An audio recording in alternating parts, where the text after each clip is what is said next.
আসসালামু আলাইকুম। প্রাচীন বাংলার ইতিহাস নিয়ে আজকের এই ভিডিওতে বেশ কিছু এমসিকিউ নিয়ে আলোচনা করা হয়েছে। আশা করি সম্পূর্ণ ভিডিওটি দেখলে আপনাদের অনেক বিষয় ক্লিয়ার হয়ে যাবে। সোনারগাঁও কোন আমলে বাংলার রাজধানী ছিল? সোনারগাঁও মুঘল আমলে বাংলার রাজধানী ছিল।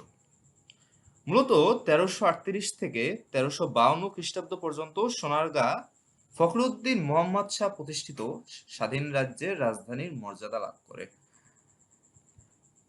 বাংলার সবচেয়ে প্রাচীন জনপদের নাম কি? বাংলার সবচেয়ে প্রাচীন জনপদের নাম হচ্ছে পুন্ড্রনগর। বাংলাদেশের কোথায় মৌর্য শিলালিপি পাওয়া যায়? বাংলাদেশের মহেস্থানগড়ে, বগুড়ার মহেস্থানগড়ে মূলত মৌর্য শিলালিপি পাওয়া যায়। বাংলার রাজধানী হিসেবে সোনারগাঁওয়ের পত্তন করেছিলেন কে? এখানে সঠিক উত্তর হচ্ছে ঈশা খান। কোথায় সম্রাট অশোকের একটি শিলালিপি পাওয়া যায়? সম্রাট অশোকের শিলালিপি পাওয়া যায় মহেস্থানগড়ে।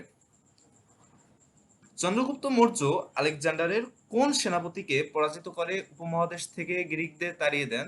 এখানে সঠিক উত্তর হচ্ছে সেলিউকাস। অর্থাৎ সেলিউকাস নামক সেনাপতিকে পরাজিত করে আলেকজান্ডার কর্তৃক প্রতিষ্ঠিত গ্রিক শাসকদের তাড়িয়ে দেন। কোন যুগ প্রাচীন ভারতের স্বর্ণযুগ হিসেবে পরিচিত? প্রাচীন ভারতের স্বর্ণযুগ হিসেবে পরিচিত গুপ্ত যুগ। যুগকে মূলত প্রাচীন ভারতের স্বর্ণযুগ হিসেবে অভিহিত করা হয়। প্রাচীনকালে সমতট বলতে বাংলাদেশের কোন অঞ্চলকে বোঝানো হতো? প্রাচীনকালে সমতট বলতে বাংলাদেশের কুমিল্লা ও নোয়াখালী অঞ্চলকে বোঝানো হতো। প্রাচীন পুন্ড্রবর্ধন নগর কোন স্থানে অবস্থিত? প্রাচীন পুন্ড্রবর্ধন নগর মহেস্থানগড়ে অবস্থিত। বাংলাদেশের কোন অঞ্চলে বরেন্দ্র ভূমি আছে? বরেন্দ্র ভূমি বলতে লাল মাটির অঞ্চলকে বোঝানো হয়। এক্ষেত্রে রাজশাহীর মাটি লাল, তাই রাজশাহীকে বরেন্দ্র ভূমি বলা হয়। তাই রাজশাহী অঞ্চলে একটি নতুন জনপদ গড়ে উঠেছিল যার নাম ছিল বরেন্দ্র। প্রাচীন চন্দ্রদ্বীপের বর্তমান নাম কি? প্রাচীন চন্দ্রদ্বীপের বর্তমান নাম হচ্ছে বরিশাল। বাংলার রাজধানী হিসেবে সোনারগাঁওয়ের পত্তন করেন কে? বাংলার রাজধানী হিসেবে সোনারগাঁওয়ের পত্তন করেন ঈশা খাঁ। মৌর্য যুগে বাংলাদেশের প্রাদেশিক রাজধানী কোথায় ছিল? মৌর্য যুগে বাংলার প্রাদেশিক রাজধানী ছিল পুন্ড্রনগরে। বাংলাদেশের সর্বপ্রাচীন জনপদের নাম কি? বাংলাদেশের সর্বপ্রাচীন জনপদের নাম পুন্ড্র।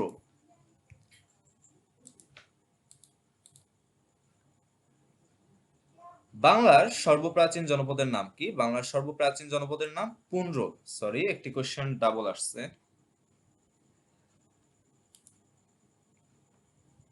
বাংলার চন্দ্রগুপ্ত মৌর্যের প্রধানমন্ত্রী চাণক্যের ভারতের একজন বিখ্যাত চাণক্য ছিলেন ভারতের একজন বিখ্যাত অর্থনীতিবিদ। চন্দ্রগুপ্ত মৌর্যের প্রধানমন্ত্রী চাণক্য ভারতের একজন বিখ্যাত, এখানে উত্তর হবে কূটনৈতিক। অর্থাৎ চাণক্য একাধারে অর্থনীতিবিদ এবং চাণক্য কূটনীতিবিদ ছিল। তার রচিত অর্থশাস্ত্র বাংলার ইতিহাসে একটি অতীব গুরুত্বপূর্ণ বই। বাংলাদেশের প্রাচীনতম শহর হচ্ছে পুন্ড্রবর্ধন, বর্তমানে মহেস্থানগড়। মধ্য এশিয়ার দুর্ধর্ষ যাযাবর জাতি হুনদের আক্রমণে টুকরো টুকরো হয়ে যায় কোন সাম্রাজ্য? এখানে মধ্য এশিয়ার দুর্ধর্ষ যাযাবর জাতি হুনদের আক্রমণে গুপ্ত সাম্রাজ্য ধ্বংস হয়ে গিয়েছিল। বাংলার সর্বপ্রাচীন জনপদ পুন্ড্র। মৌর্য বংশের তৃতীয় সম্রাট কে? মৌর্য বংশের তৃতীয় সম্রাট হচ্ছে সম্রাট অশোক।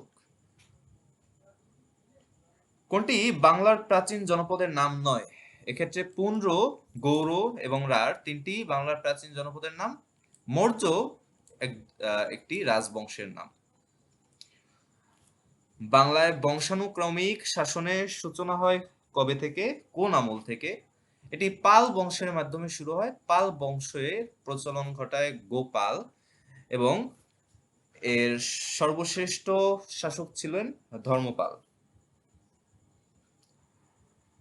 চীন দেশের কোন ভ্রমণকারী গুপ্ত যুগে বাংলাদেশে আগমন করেন? বাংলাদেশে আগমন করেন গুপ্ত যুগে ফা হিয়েন।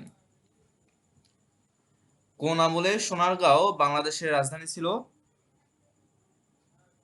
সুলতানি আমলে সোনারগাঁও বাংলাদেশের রাজধানী ছিল। প্রাচীন বাংলার জনপদ সমতট জনপদের বর্তমান অবস্থান কোথায়?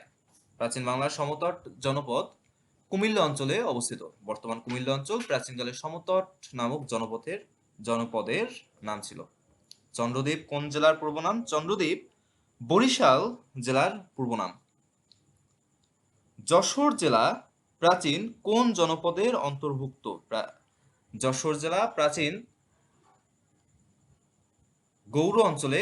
গৌড় জনপদের অন্তর্ভুক্ত ছিল।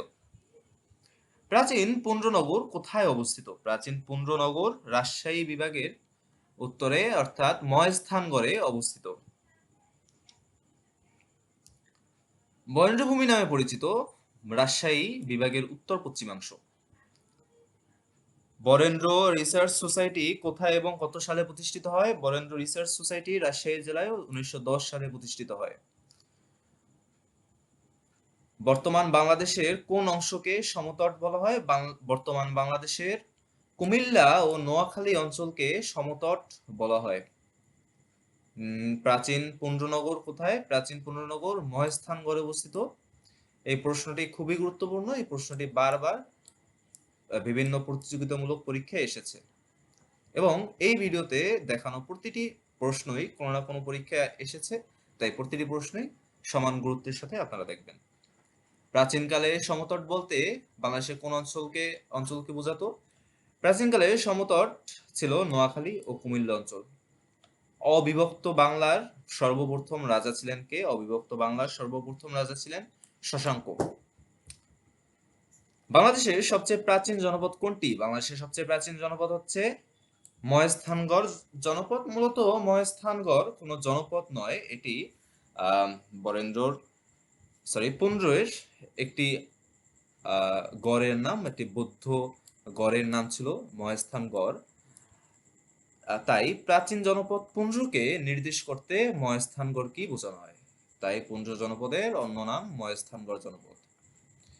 অবিভক্ত বাংলার সর্বপ্রথম রাজা কে ছিলেন? এখানে সঠিক উত্তর শশাঙ্ক। কোন জেলার প্রাচীন নাম চন্দ্রদ্বীপ? বরিশাল জেলার প্রাচীন নাম চন্দ্রদ্বীপ। কাকে গুপ্ত বংশের শ্রেষ্ঠ রাজা বলা হয়? গুপ্ত বংশের শ্রেষ্ঠ রাজা ছিলেন এখানে সমুদ্রগুপ্ত।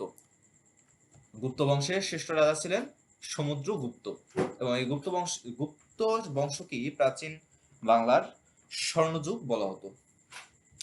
প্রাচীন পুন্ড্রবর্ধন নগর কোথায় অবস্থিত? প্রাচীন পুন্ড্রবর্ধন নগর মহেস্থানগড়ে অবস্থিত। প্রাচীন গৌড় নগরীর অংশবিশেষ বাংলাদেশের কোন জেলায় অবস্থিত? প্রাচীন গৌড় নগরীর অংশবিশেষ বর্তমান চাঁপাই নবাবগঞ্জ এর অংশ অবস্থিত। চাঁপাই নবাবগঞ্জে অবস্থিত। ব্রিটিশ শাসনের বিরুদ্ধে বাঙালিদের প্রথম বিদ্রোহের নাম কি? এটি ছিল ফকির ও সন্ন্যাসী বিদ্রোহ। বাংলাদেশের বৃহত্তম এখানে একটি কন্ট্রোভার্সি রয়েছে যে কেউ কেউ বলে এখানে বাঙালিদের প্রথম বিদ্রোহের নাম সিপাহী বিদ্রোহ, যদিও এখানে সঠিক উত্তর ফকির ও সন্ন্যাসী বিদ্রোহ। সিপাহী বিদ্রোহের প্রায় 1 শতাব্দী পূর্বেই ফকির ও সন্ন্যাসী বিদ্রোহ সংঘটিত হয়েছিল এবং এই বিদ্রোহ কিছুটা সফল হয়েছিল। বাংলাদেশের বৃহত্তম ঢাকা জেলা প্রাচীনকালে কোন জনপদের অন্তর্ভুক্ত ছিল? বাংলাদেশের বৃহত্তম ঢাকা জেলা প্রাচীনকালে বঙ্গ জনপদের অন্তর্ভুক্ত ছিল। প্রাচীন চন্দ্রদ্বীপ এর বর্তমান নাম কি? এটি আপনারাই বলুন। এটি অনেকবার বিভিন্ন পরীক্ষায় এসেছে। আজকে ভিডিও এই পর্যন্তই। আশা করি আপনারা সম্পূর্ণ ভিডিওটি দেখেছেন এবং অবশ্যই চ্যানেলটি সাবস্ক্রাইব করবেন সামনে এরকম নতুন নতুন বিভিন্ন টপিকে বিভিন্ন ভিডিও পেতে।